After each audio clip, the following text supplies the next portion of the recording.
देखिए, मैंने वो ख़त नहीं देखा, इसलिए मैं उस पे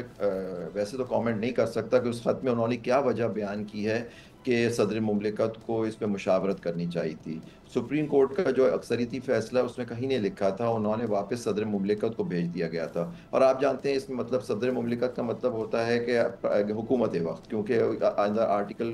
48(1) सब क्लॉज 1 के तहत president is bound by the advice of the prime minister. मुझे नहीं पता कि उन्होंने मुशावरत की या नहीं की, लेकिन उन्होंने जो फैसला हुकूमत ने, क्योंकि जस्टिस डोगर को लाने का मकसद ही यही था कि उनको चीफ जस्टिस बनाना था, और सुप्रीम कोर्ट ने भी इसमें बड़ा अच्छा रोल प्ले किया है, मैं कहता हूँ विद मोस्ट रिस्पेक्ट, कि उन्होंने उसी हुकूमत को जिसने जो उनको लेके आए थे ट्रांसफर करके चीफ जस्टिस, उन्हीं को भेज दिया कि आप सीनियोरिटी फिक्स करें। जो पिछले आउटगोइंग चीफ जस्टिस साहब ने इनको सीनियोरिटी दे दी थी, तो नेचुरली उनको चीफ जस्टिस बनाना था, मतलब सीनियोरिटी दे दी थी। चीफ जस्टिस तो देखिए अगर वो सीनियर, अब वहां देखिए लाहौर में ये जो जस्टिस डोगर थे ये 15 नंबर पे थे, तो क्या क्राइटेरिया था इनको इस्लामाबाद हाई कोर्ट ला के किस ग्राउंड पे उनको सीनियोरिटी दी? देखिए जो जजेस ने जो केस सुप्रीम कोर्ट में दाखिल किया था वो तो यही था कि हमें जो सीनियोरिटी चीफ जस्टिस पिछले चीफ जस्टिस साहब ने इनको दी है वो गलत है, उसको आप सही कर दीजिए। और सुप्रीम कोर्ट ने बजाय अपना काम करने के आपने हुकूमत की तरफ भेज दिया जो उनको लेके आए थे, और उन्हीं उनका दिल था कि उनको बनाए, क्योंकि देखिए अब 26वीं आईनी तरमीम के तहत तो 3 सीनियर जो जज साहिबान होते हैं उनमें से किसी एक की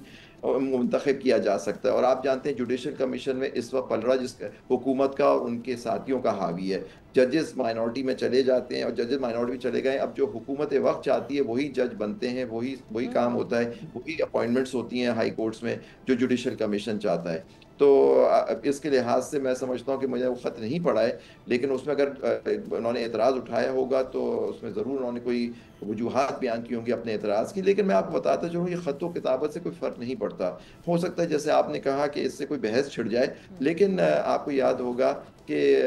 जो पिछले चीफ जस्टिस थे, जब चीफ जस्टिस नहीं भी थे, वो भी खत लिखा चीज़ पे खत लिख दिया करते थे, और वो खत भी लिखते थे, और नेचुरली वो जो हुकूमत वक्त की उसकी अक्कासी कर रहे होते, क्योंकि वो जस्टिस बंदयाल के कोर्ट के